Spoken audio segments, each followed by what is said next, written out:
कि सितंबर में US Fed से ब्याज दरों में कटौती की उम्मीद से मंगलवार को अमेरिकी बाजारों में जोरदार तेजी रही। डाउ जोन्स जून 2023 के बाद पहली बार रिकॉर्ड ऊंचाई को छुआ। S&P 500 आधे % से ज्यादा भागा। नैस्डैक भी बढ़ोतरी पर बंद हुआ। अमेरिका के ब्रॉडर मार्केट में चौतरफा खरीदारी देखने को मिली।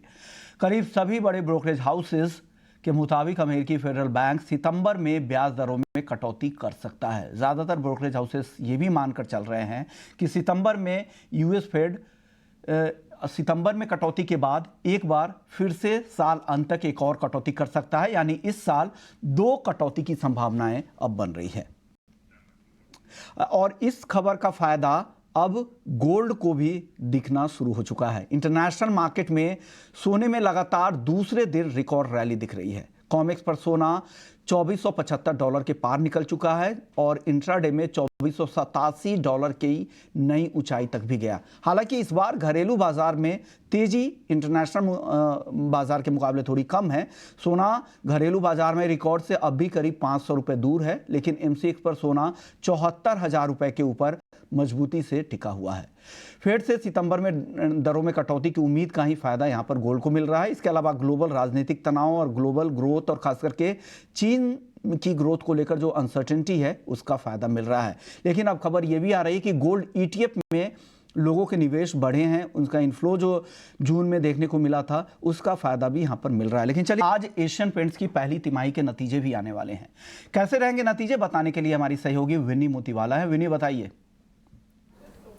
बिल्कुल, तो एशियन पेंट्स के नंबर ये टाइम एक्सपेक्ट करें तो थोड़े म्यूटेड परफॉर्मेंस ही एक्सपेक्टेड है, क्योंकि रेवेन्यू ग्रोथ अराउंड डिक्लाइन है 0.1% की। रेवेन्यू एक्सपेक्टेड है अराउंड 9,173 करोड़ पे। और ओवरऑल ऑपरेटिंग परफॉर्मेंस भी देखें तो वहाँ पे भी थोड़ी सबड्यूडनेस ही एक्सपेक्टेड है, वीकनेस एक्सपेक्टेड है।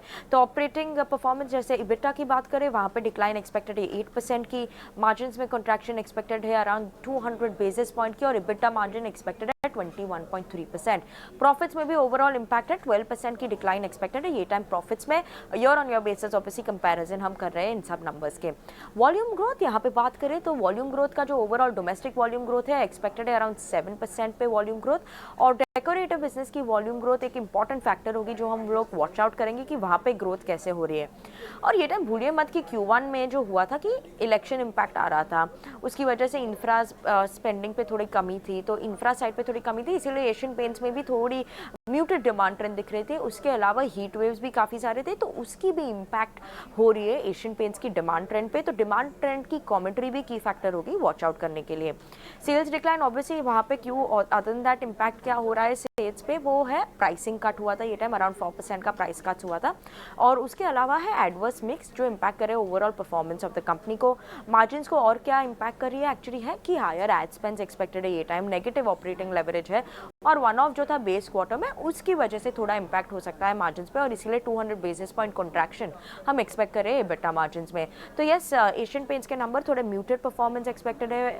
रूरल अर्बन की कमेंट्री क्या आ रही है डिमांड ट्रेंड्स के लिए, डेकोरेटिव का वॉल्यूम ग्रोथ और कमोडिटीज़ पे क्या कमेंट्री है, इन्फ्लेशन है, प्राइसिंग स्ट्रैटेजी क्या है आगे जाते हुए, इन सब की कमेंट्रीज हम लोग वॉच आउट करेंगे मैनेजमेंट से।